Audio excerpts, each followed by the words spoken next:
The following program is a part of Black Squirrel Entertainment. This week we've got pirates and piracy galore. And don't forget swashbuckling. All Systems Go starts right now.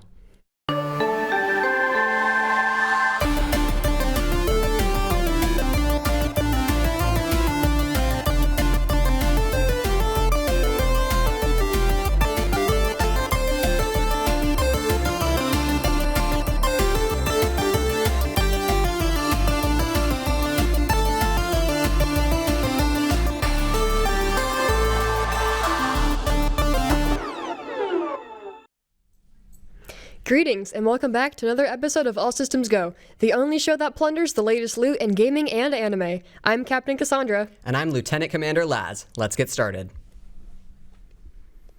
Bethesda has announced via Twitter their Fallout Day 2025 livestream, which will be on Thursday, October 23rd at 1 p.m. Eastern Time. Fans were quick to notice some specific word choice used in the announcement. In the replies to the tweet, many pointed out the seemingly intentional use of the phrase existing Fallout games, speculating that it was done to prevent fans getting their hopes up for a new game. The existence of plans for Fallout 3 Remastered was leaked in 2023, and Bethesda has previously confirmed that Fallout 5 will be their next game after Elder Scrolls 6. However, it's more likely that the livestream will only announce new content for Fallout 76 and maybe some new information about Season 2 of the Fallout TV show. Maybe next time, Fallout fans. Big news for Minecraft fans. Mojang has unveiled the Mounts of Mayhem update, set to launch sometime in holiday 2025. This content drop includes a brand new weapon, the Spear, letting players jab or charge enemies, dealing even more damage the faster you're moving. Perfect for adventurous fighters. Speaking of mounts, zombie horses are finally coming to survival mode, spawning in plains and savanna biomes. Just watch out, the zombie riders aren't exactly friendly. Underwater explorers aren't left out either. The new Nautilus mob can be tamed and ridden after feeding it a pufferfish and equipping a saddle, complete with upgradable armor tiers from copper to netherite. But beware of the zombie Nautilus, often carrying a drowned rider ready to ruin your dive. Get ready to ride, fight, and survive when Minecraft Mounts of Mayhem storms in this holiday season. And now some big news for Pikmin fans. Earlier this week, Nintendo released an animated short film titled Close to You, showing a toddler taking their first steps while their pacifier is picked up by an unseen force and carried away. While some fans had initially speculated that it could be a tease relating to the upcoming Super Mario Galaxy movie, since the toddler is blonde like Super Mario Galaxy's Rosalina, others pointed out the musical cues from the Pikmin series.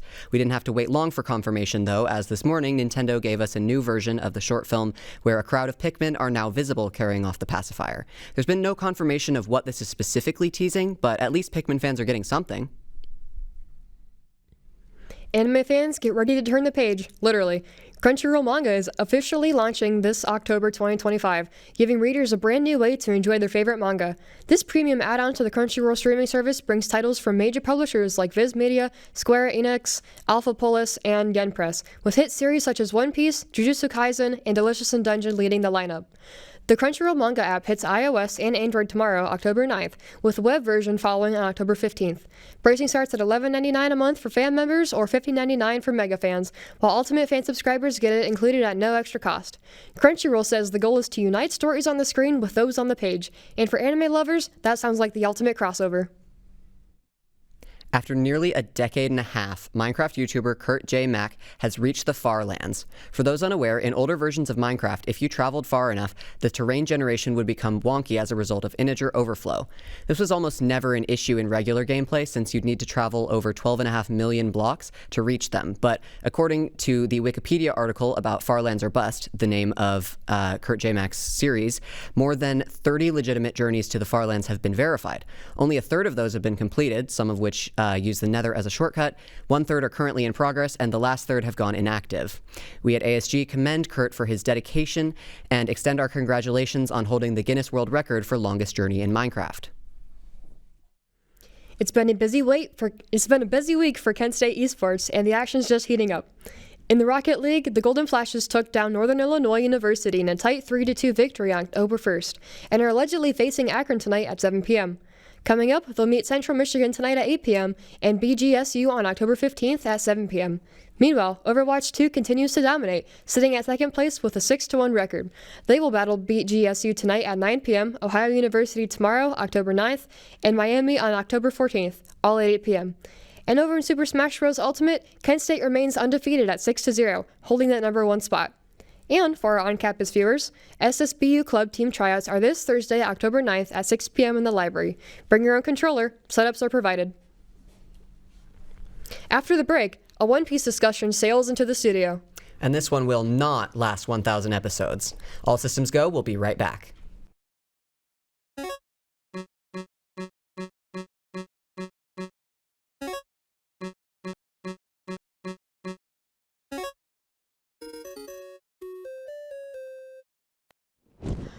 The One Piece may or may not be real.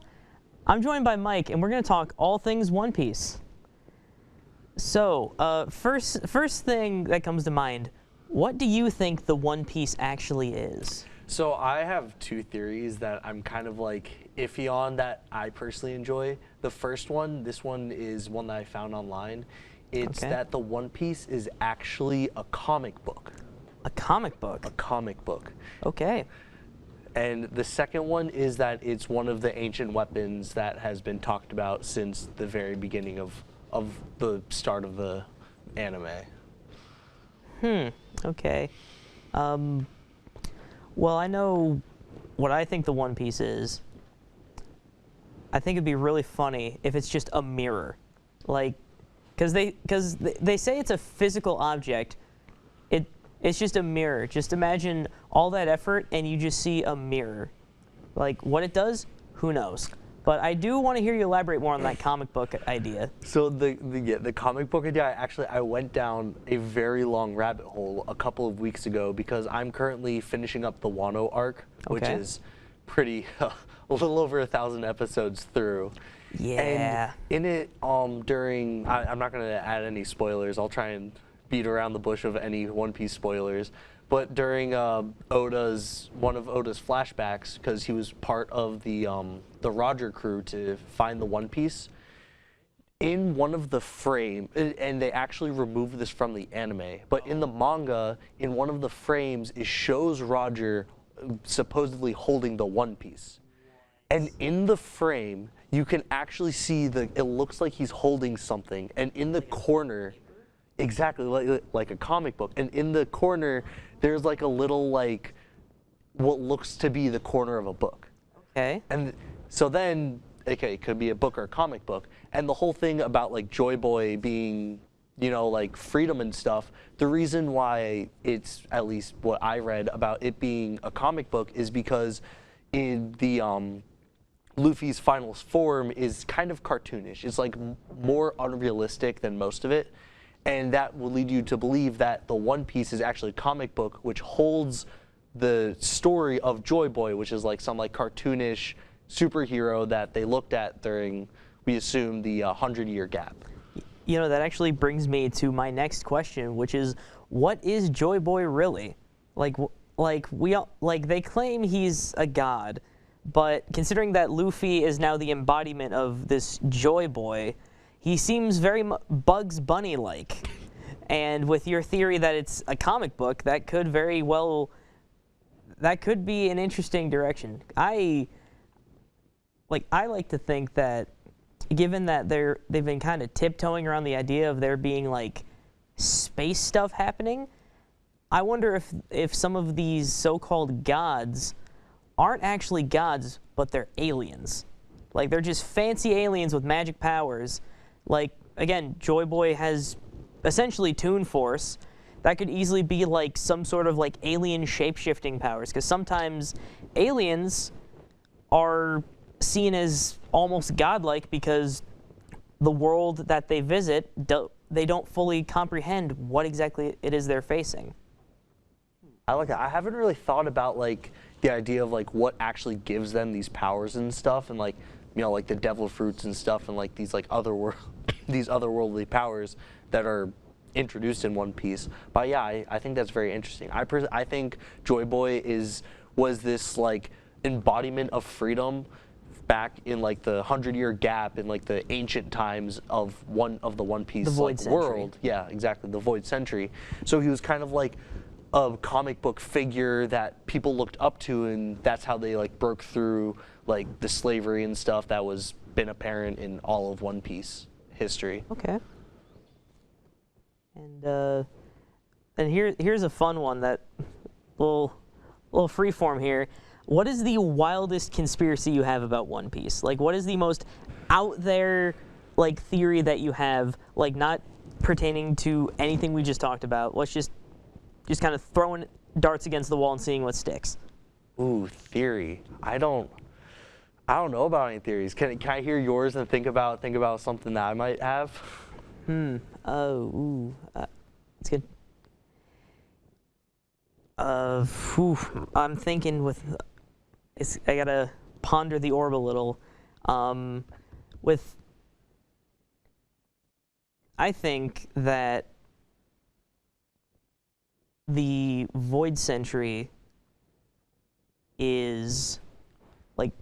was an age of technological advancement, and that whatever the heck happened during that 100-year period essentially bombed the world of One Piece back to the Pirate Age. Like, I think that there were technological marvels happening. It was like almost kind of like a Gilded Age.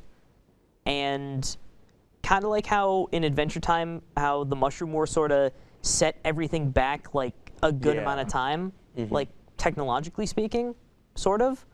I think a similar thing happened with One Piece, where you had people building all these crazy like machines and titans that stood high above the ground that you and I walk on, and then an absolute monster of a war breaks out. They delete the history books because they don't want the world to know that humanity was capable of far more. That explains why you have things like Enel in the manga covers, like, you know, going off into space with spaceships. Like, you know, they're slowly reintegrating old technology, and they're trying to just get back to how things used to be. Yeah, I like that. And to build off that, like, fast forward way back to probably in the 200 or 300 episodes, when they were in Alabasta and they stumbled upon what seemed to be like one of the ancient cities that was buried under the sand that is linked to these like ancient weapons. Kind of like that, I think like that actually makes a lot of sense. Like there are these remnants of what seem to be greater technology that you see hints of throughout the One Piece world, but they don't really have it like down. They don't really have the same ability. Yeah, so they're just kind of slowly piecing together the past and realizing, oh snap, our world was way bigger than it once was, and there are all these different advances that we completely missed. And yeah, that's One Piece. Gotta love it. And after the break, ASG Pirates itself? What? We'll be right back.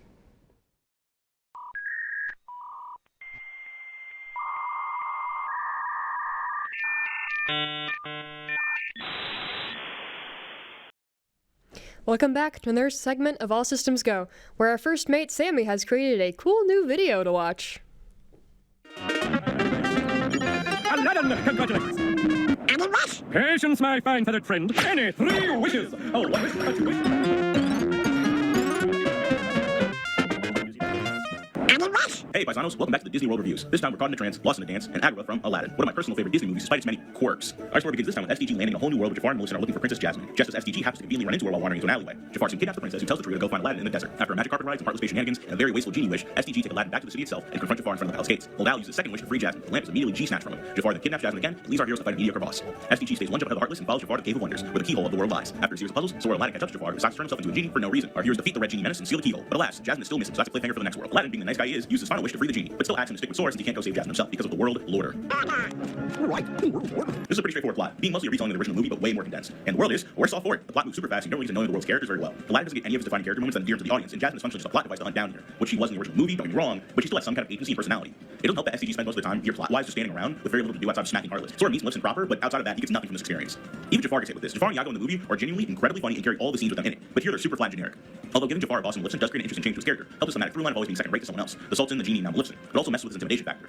The manga gives him some pretty good expressions and bits that lead him back to being funny and help him stand out a bit more. But outside of characterization, the plot remaining unchanged just creates some baffling writing decisions, like Jafar being salted when he first entered the world. Sora, and by proxy the player, has no reason to care that he did that, and it probably wouldn't change the plot if it wasn't mentioned. Similarly, Jafar making himself into a genie is just super weird. In the movie, it's a clever moment with quick thinking on Aladdin's part, but here Jafar just does it for no reason outside of we need a boss fight, and it's not even a very good one. But the rest of the world does make up for these failures. Agrabah is the world where the game really starts to come into its own gameplay-wise. The amount of heartless variants you can fight increases a lot here, and you start to get way deeper into the mechanics. This is the point in the game where you will have access to all the basic spells: Fire, Blizzard, Thunder, and Cure. And by the end of the world, you have a decent advanced spell in Gravity. And I feel like the amount of fun you're having does end up growing with this because the game knows you have more tools at your disposal, making fights just more interesting in general. And you're also given access to the Genie Summon. Summons are temporary party members who replace Dumb and Goofy for a brief period of time. Right before this world, you would have been given access to the Simba Summon, but he's probably the worst summon of the game, so you wouldn't really have a reason to use him. Unfortunately, Genie is right behind Simba. While both summons are pretty strong, neither is worth the MP to actually summon them, and both are outclassed by the later ones. Lore-wise, the Genie Summon is interesting though. There are 6 summons in total, and 4 of them are the characters being magically brought to the fight. But that doesn't happen with Genie. The way it's phrased, that each is with STG during the game, but just chilling off screen. Not very important, but still kind of interesting. One of these hang out with Jimmy and gun ship. The world itself is built well too. The city of Agrabah is dense and large, never confusing. It's also rad how the city opens up with the pot centipede boss and breaking down its gates. The other half of the physical level is the Cave of Wonder, which is a fun puzzle dungeon, and probably going to be the first real challenge the player encounters when it comes to horde battles. And aesthetically, it's pretty pleasing. Desert levels can always feel pretty samey, but this actually has some diverse visual design. It also has a good set piece in the Magic Carpet Ride, which doesn't overstay its welcome like the sliding in Deep Jungle. Too bad the world doesn't make good use out of Aladdin himself. He's functionally a worse Goofy gameplay-wise, being a physical attacker with none of the defensive benefits. His kit is built around item and money farming, but there really isn't a point to engage with that this early in the game, and there are much more lucrative methods later on. It's also mandatory to be in your party to move the plot along, so you have to deal with them. But despite all this complaining, I still think the world is pretty good overall. And this is the benchmark when the game stops holding your hand and really lets the player grow on their own. It is brought down a little by a mediocre party member, a plot that is actually worse than just watching the movie, and easy bosses that lead to getting lost among the more interesting worlds later on. Also, soundtrack-wise, it's probably the worst world theme outside of like Halloween Town and Atlantica, but it's still very relative, and it's a good track overall. Don't get it twisted. Yokosuka Morgan, throw that shit down. Overall, I give it a score of proficient. After the break, Sav tests the cast's nautical knowledge. All systems go. We'll be right back.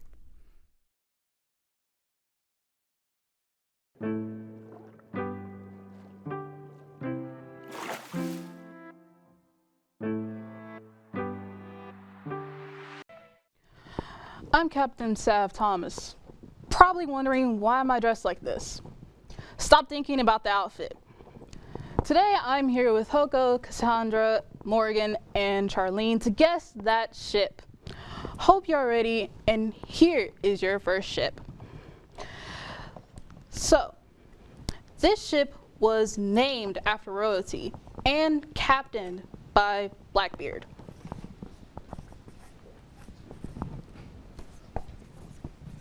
This feels too easy.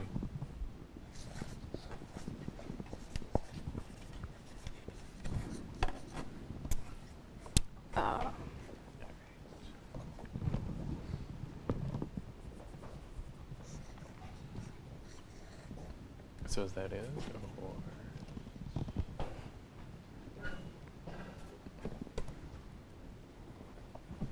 Whenever you're ready. Oh, okay. Oh. Queen Anne. I did not know the answer, so I drew my favorite ship. Queen Anne. Fair enough. Charlene, what is your answer? Queen Anne's Revenge. I have a very light marker.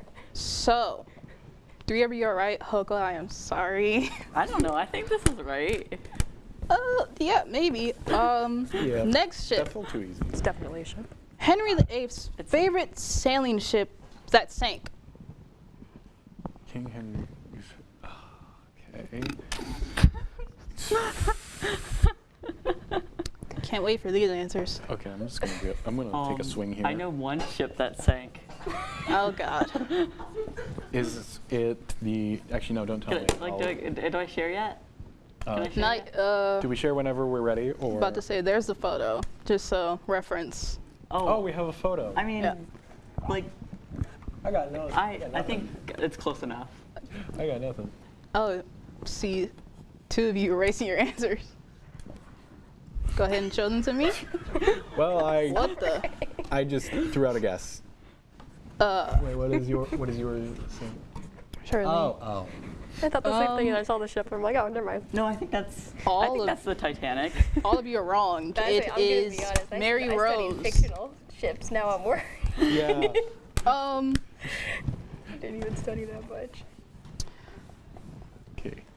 The next ship is referenced in SpongeBob. Referenced in. Okay, wait. Oh my gosh. Okay. There As an are avid only SpongeBob so watcher, many. I don't. This could be. I need to watch more SpongeBob. Okay. Oh yeah. I'm scared. Oh, well, okay. Well, that makes it too easy. Yeah. Please tell me your answers when you are done and when you are ready. Here it is. Fine Dutchman. Yeah, the image made it too easy. Black Pearl. Or wait. I don't know what I said Davy Jones Footlocker or whatever it's called. That's not what the ship's called, no. It is the Flying Dutchman. Oh, Two of you yeah, are I wrong. knew Two of you are right. Yeah. that. Like, I think Davy Jones is close enough. It's like one of the only names Next in the ship. show. Royal British ship that was the fastest in its time. Oh, God. You can make guesses, people. Oh, I got orange marker all over my glove. I don't remember it. You said it was British? Yeah, it's British. So.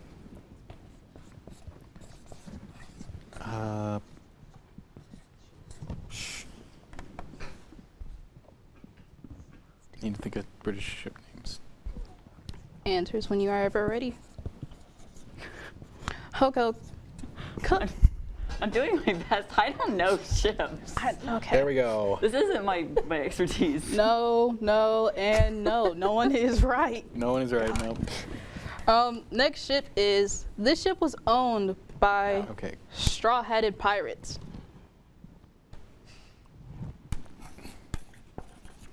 I gotta remember the first part of its name.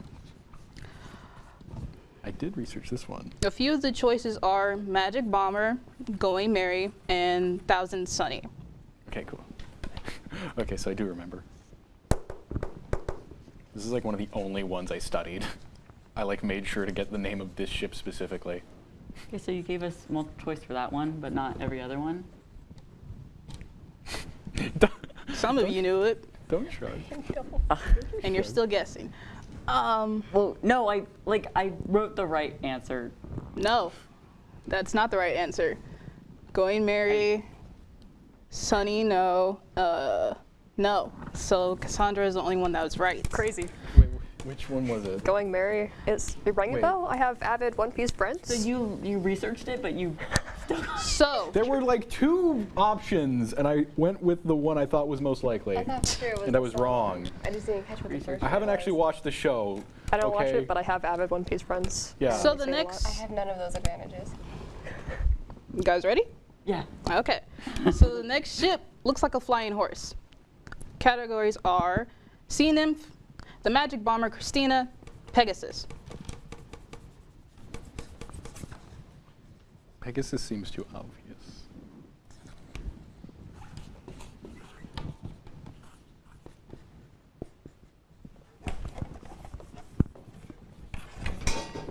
I'll drop the marker. It is the Magic Bomber. Can I see the... Did you say sea nymph? Sea Nymph is not the correct answer. No, the but correct she answer said is Magic Magic Bomber. I thought you said seaman. No. No. That wasn't even like, that's not even a bit. I thought you said seaman. Nope, Sea Nymph. Oh, mama. Sorry. Anyways. Hoko's getting horny. The next ship I want to go to instantly is two people who battled over a man with a robot arm. Nope, not that ship. I was gonna say, is this not just the same? I mean, if you... All right. So Hello. Wait. So Oh, wait, we have to name the ship? Oh. they battled. There's Jerza, Stoney, and Bella. I didn't catch any of what you said. But Jerza, Stoney, or Bella. I don't think this is right, but Did I think just it's have funny. a stroke or what? I don't think this is right, but I think this is like a funny answer, so I'm going with it anyway. I don't know Hoko? if I spelled it right, but Hoko, you were the only one that is wrong. It is Oh. Stoney. Steve Rogers and Cody Stark. So the winner I is don't even know who those people are. Cassandra. oh, nice. So all others must walk the plank. No. I can swim. After the Alright, break, here we Laz go. made a ASG Game Boy video, and we can't wait to see it. All systems go. We'll be right back.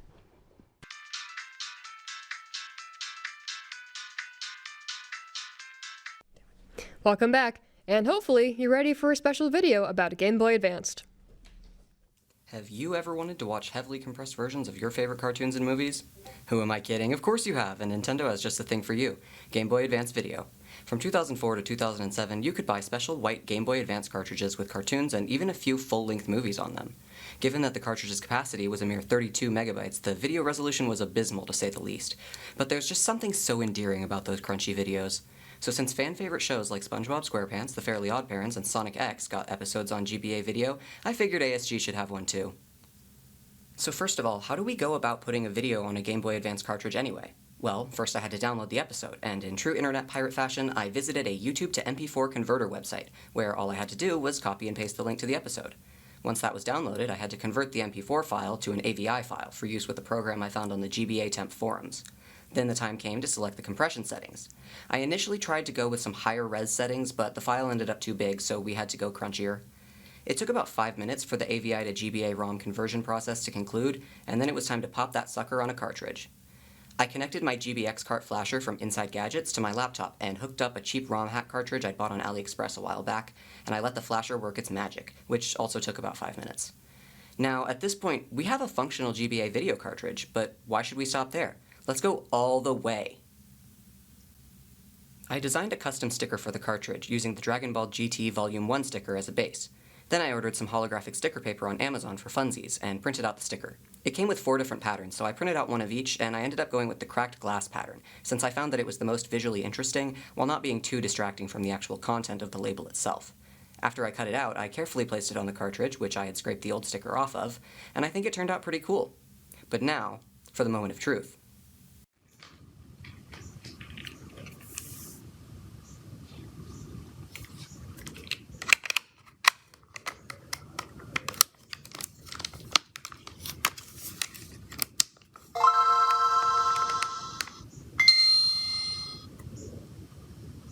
The following program is a part of Black Squirrel Entertainment. This week we've got Movie Madness. And a fan-favorite ASG segment, All Systems Go starts right now.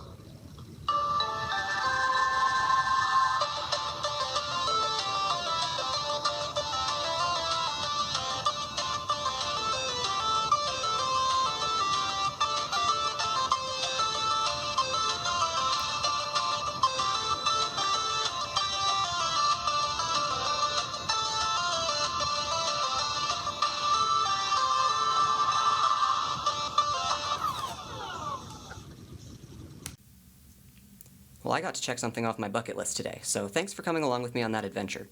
I'd like to give an extra special thanks to Coleman for the initial idea of putting ASG on Game Boy Advance Video, but that's all I have for now, so till next time, stay tuned for more adventures. I've been told there's a really cool guy judging the next segment. You're right, Video Lads. After the break, a really cool guy and 2 other guys who are not as cool will be overseeing pirate duels to the death. All Systems Go, we'll be right back.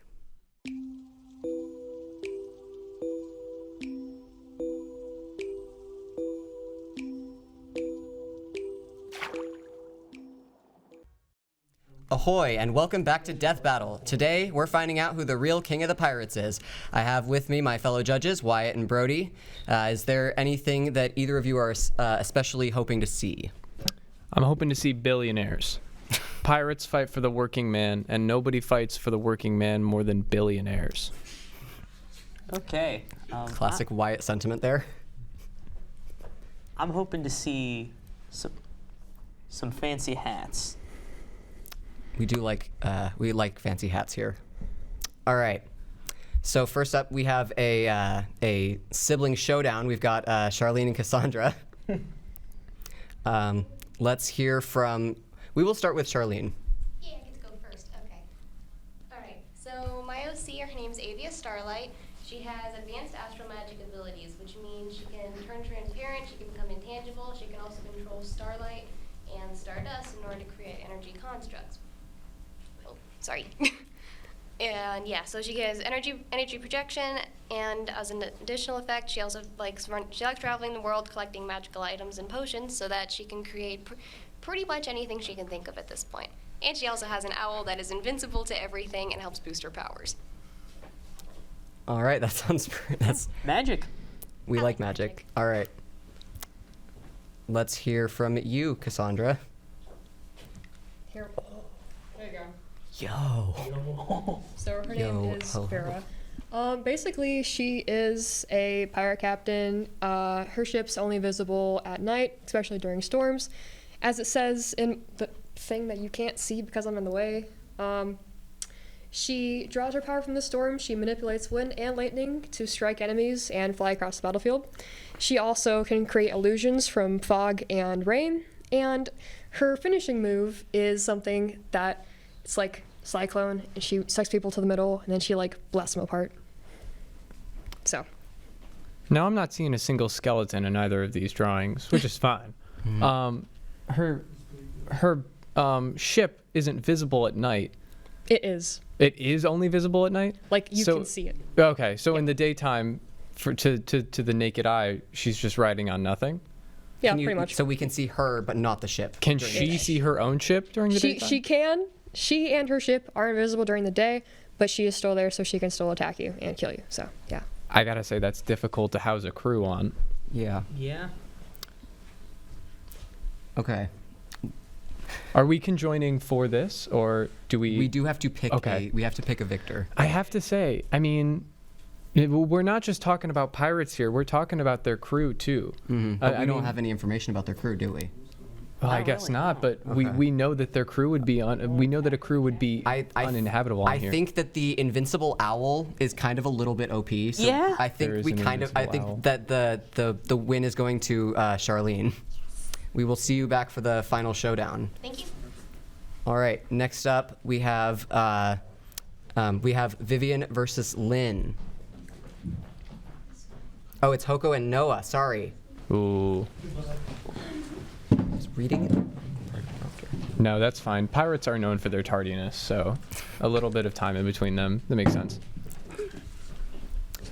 All right, Noah, let's hear from you first.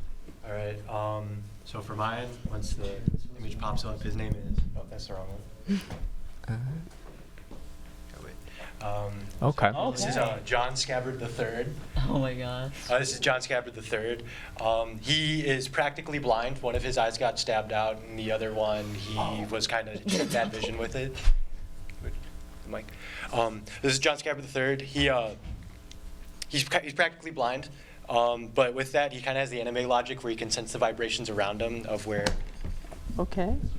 It's right here. Okay, Hoko. Waiting for the picture to come up. Start talking, it'll come up. Oh, okay. Well, sorry. Mine is a scene core pirate. They say "rarg" like "rar" and "arg" together. Their name is .7zip, which is a combination of 7zip, like the website, and .zip, the file. Their crew is exclusively a bunch of boys who they make kiss. So, yep. Okay. Well, I am very invested in the ancestry of Noah's pirate, only because he's the third. I think Noah wins. Really? Yeah, Really? just because like I don't know anything about .7zip's actual like fighting ability. So I don't really know if I can say that they'd beat all I know the is guy that who's got a blind sword. swordsman. They would definitely, like, not to like shoot myself in my own foot here. They would definitely lose. Because they kind of we're giving the win to Noah. Yay! We will see you back for the final showdown, and now it is actually time for Lynn and Vivian.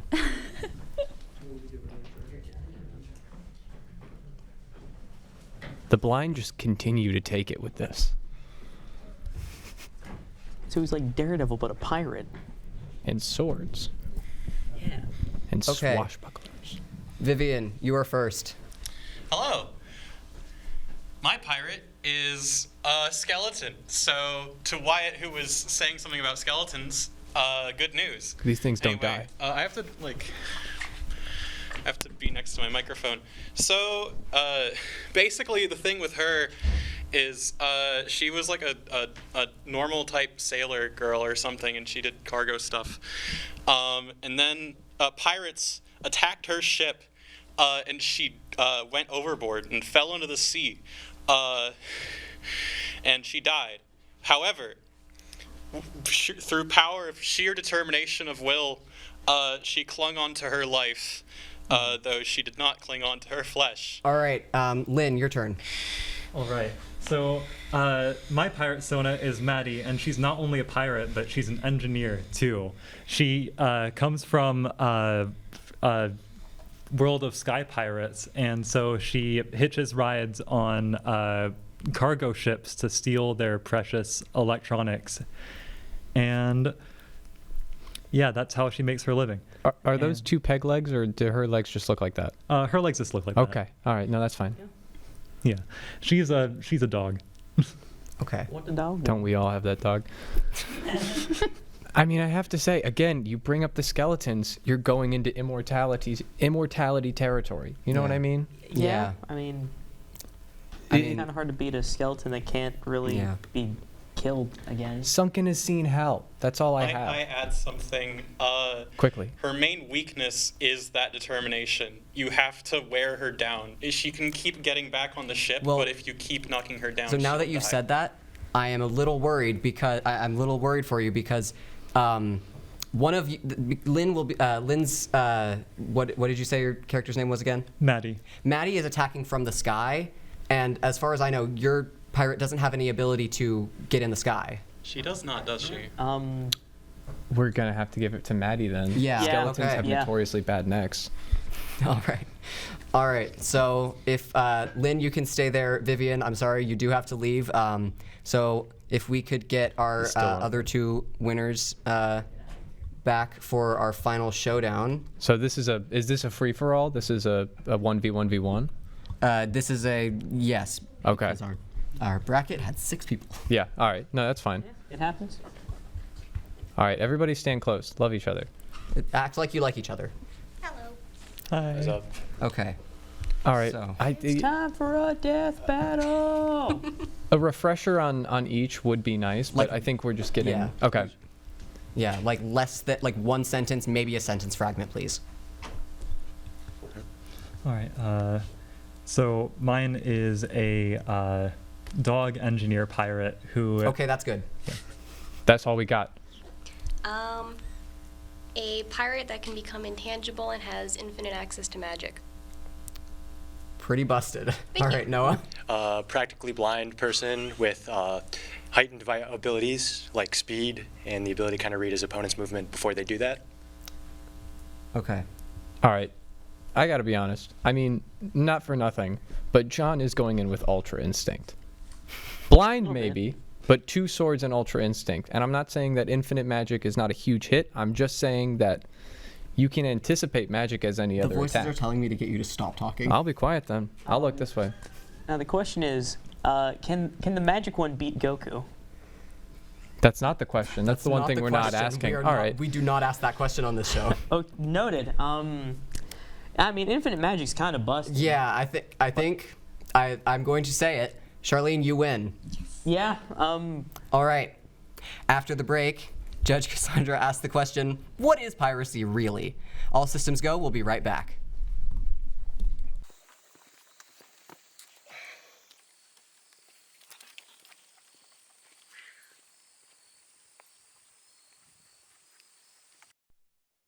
Boys, scallywags and scholars, welcome to Piracy Court, where intellectual property meets actual piracy and copyright law walks the plank. I'm your host, Captain Cassandra, former digital buccaneer turned law-abiding citizen of the high seas of media. Tonight, we'll be settling the ultimate question. Is it theft or is it just enthusiastic sharing? So, Mike, let's see what we got for you. You are accused of pirating your friend's Netflix password and sharing it across the 7 seas. What's your defense? So my defense is that Netflix did not always gatekeep their program by not letting you share and only having one home source to use your account.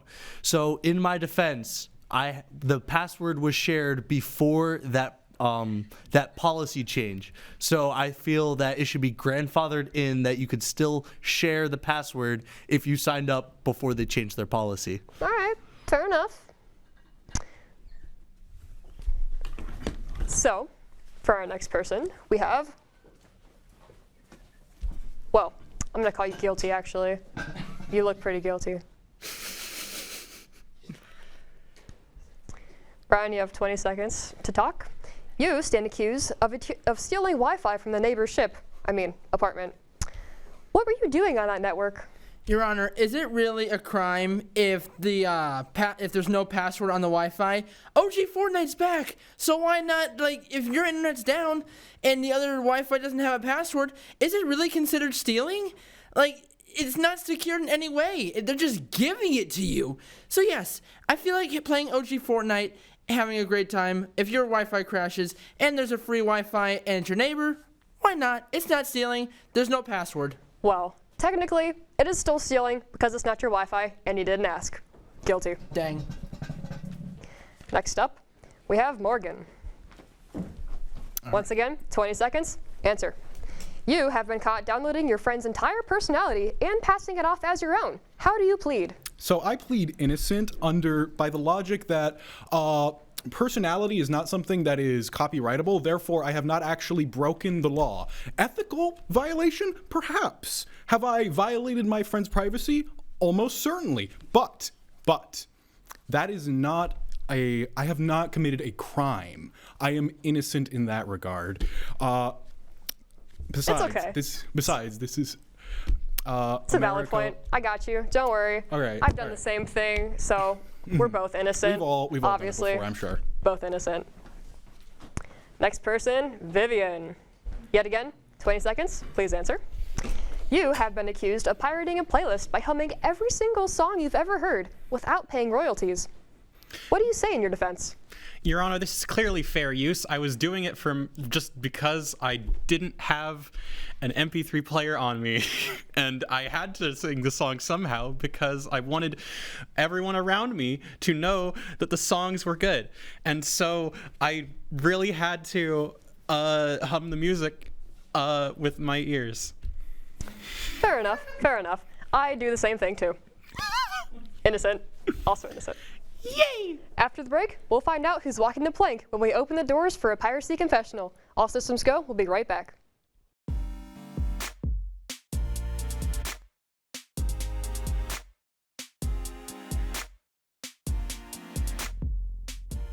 Welcome, sinners. I'm Father Thomas here to listen to the things you have sinned. First sinner, step up. I have played the hacked versions of Pokemon Platinum and Pokemon Black 2. I've also streamed East on many sports games, and I feel like it's good to get free and discounted items when they play the exact Sinner, I'm same. gonna need you to talk a little faster. Yeah, so they play the same thing as the normal version, but yeah. Next. I once downloaded the entire ROM set for the Vectrex because I had to do a project on the Vectrex, and that console was a commercial failure and has not had anything released since the 80s. So I didn't know how to experience it without doing that. You instantly need holy water. Okay. Get off. Next. I definitely don't have 64 gigabytes of Wii games downloaded on an SD card from the internet. Yeah, just stop right there. I have 5 bottles here that you're gonna have to take off. So go ahead and step aside. My best friend offered me his copy of Pokemon Mystery Dungeon Explorers of Darkness, and then he couldn't find it. So I had to find a copy on the dark web. Please forgive me. No. Step aside. Next one. Hello, Father. I have pirated in the last week Breakfast Club, Sinners, Whiplash, and Pulp Fiction. Just like a few one before. You need 5 bottles of holy water. Get off. Last sinner. Hello, Father. Please forgive me, for I have sinned. My sins include downloading Undertale and Minecraft to play on my PC when I was 13 years old. And also, almost every single episode or movie of anime that I have ever watched has been illegal.